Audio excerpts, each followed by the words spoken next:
வேதவசனங்கள் ஆவியாயும் ஜீவனாயும் இருப்பதால் மகாபரிசுத்தமான விசுவாசத்தின் மீது உங்களை உறுதிப்படுத்திக் கொண்டு ஆவிக்குள் ஜெபிக்கும் போது அவர் சித்தத்தின்படி கேட்டு பெற்றுக்கொள்வோம் என்று விசுவாசிப்போம்.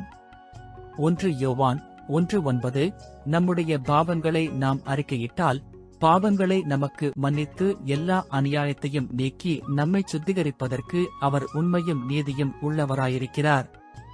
யோசுவா 3:5 யோசுவா ஜனங்களை நோக்கி, உங்களை பரிசுத்தம் பண்ணிக் கொள்ளுங்கள், நாளைக்கு கர்த்தர் உங்கள் நடுவிலே அற்புதங்களை செய்வார் என்றான். யோசுவா 7:13 எழுந்திரு, நீ ஜனங்களை பரிசுத்தம் பண்ணிச் சொல்ல வேண்டியது என்னவென்றால், நாளைய தினத்துக்கு உங்களை பரிசுத்தம் பண்ணிக் கொள்ளுங்கள், இஸ்ரவேலரே சாபத்தீடானது உங்கள் நடுவே இருக்கிறது, நீங்கள் சாபத்தீடானதை உங்கள் நடுவிலிருந்து விலக்காதிருக்க மட்டும் நீங்கள் உங்கள் சத்துருக்களுக்கு முன்பாக நிற்கக்கூடாது என்று இஸ்ரவேலின் தேவனாகிய கர்த்தர் சொல்லுகிறார். இயேசு கிறிஸ்துவின் இனிய நாமத்தில் உங்கள் அனைவருக்கும் அன்பின் நல்வாழ்த்துக்கள். பிரியமானவர்களே, கிறிஸ்தவ வாழ்வில் பரிசுத்தம் தேவன் நம்மிடம் எதிர்பார்க்கும் காரியம். பரிசுத்தமடைவதற்கு முதலில் நாம் செய்ய வேண்டியது பாவ அறிக்கை. நம்முடைய பாவங்களை தேவ சமூகத்தில் அறிக்கையிடும்போது நாம் வாசித்த வசனத்தில் சொல்லப்பட்டது போல நம்மை இரட்சிப்பதற்கு தேவன் நமக்கு உண்மை உள்ளவராகவும் நீதியுள்ளவராகவும் நம்முடைய பாவங்களையும் மற்றும் எல்லா அநியாயத்தையும் நீக்கி நம்மை சுத்திகரிக்க வல்லமை உள்ளவராக இருக்கிறார். பிரியமானவர்களே, நாம் பரிசுத்தமாக இருந்தால் வெற்றி வாழ்க்கை வாழலாம், சாபம் அகலும், அற்புதம் நடக்கும், கர்த்தரின் சத்தம் கேட்க முடியும், கர்த்தரின் ஆசிர்வாதம் நிறைவாய் இருக்கும், நற்கிரியை செய்ய முடியும் மற்றும் கிறிஸ்துவுக்கு ஒப்பாக மாறுவதற்கு உதவும் என்பதை நினைவில் கொள்ளவும். யோர்தானை குவியலாக நிற்க வைக்கும் அற்புதத்திற்கு முன்தினம் யோசுவா ஜனங்களை நோக்கி, உங்களை பரிசுத்தம் பண்ணிக் கொள்ளுங்கள் என்பதை நாம் வாசித்தோமல்லவா?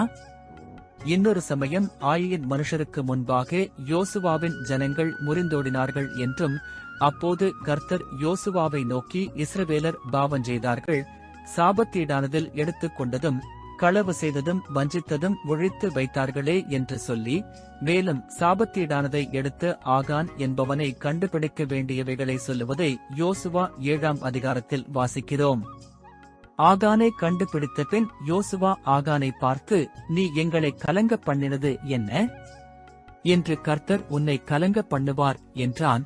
அப்பொழுது இஸ்ரவேலரெல்லாரும் அவன் மேல் கல்லெறிந்து அவனை கொன்றார்கள். அதன் பின் கர்த்தர் ஆயின் ராஜாவையும் அவன் ஜனத்தையும் அவன் பட்டணத்தையும் அவன் நாட்டையும் யோசுவாவின் கையிலே ஒப்புக் கொடுத்தார் என்று யோசுவா 7ஆம் மற்றும் 8ஆம் அதிகாரத்தில் வாசிக்கிறோம். பரிசுத்தத்தோடு வெற்றி வாழ்க்கை வாழ இயேசுவோடு கரம் கோர்த்து நடப்போம். அவர் நம்மை என்றும் கைவிட மாட்டார். ஜெபிக்கலாமா? பரலோக தகப்பனே, உமக்கு எங்களது காலை வணக்கம். தேவனே, இந்த நாளை காணும்படியாக எங்களை எழுப்பிய கிருபைக்காக உமக்கு நன்றி. தேவனே, நீர் பரிசுத்தராய் இருப்பது போலவே நாங்களும் இருக்கும்படி சித்தம் கொண்டுள்ளீர். அதற்காக உமக்கு நன்றி செலுத்துகிறோம். தேவனே, நாங்கள் எங்களது ஓட்டத்தை முடிக்கிற வரையில் பரிசுத்தத்தை காத்துக்கொண்டு அற்புதமாக சாபமில்லாமல் வெற்றி வாழ்க்கை வாழவும், எப்போதும் உமது சத்தம் கேட்டு நடந்து ஆசிர்வாதமாக வாழவும், நற்கிரியைகளை செய்யவும் மற்றும் உம்மை போல மாறுவதற்கும் எங்களுக்கு தயவு செய்வீராக.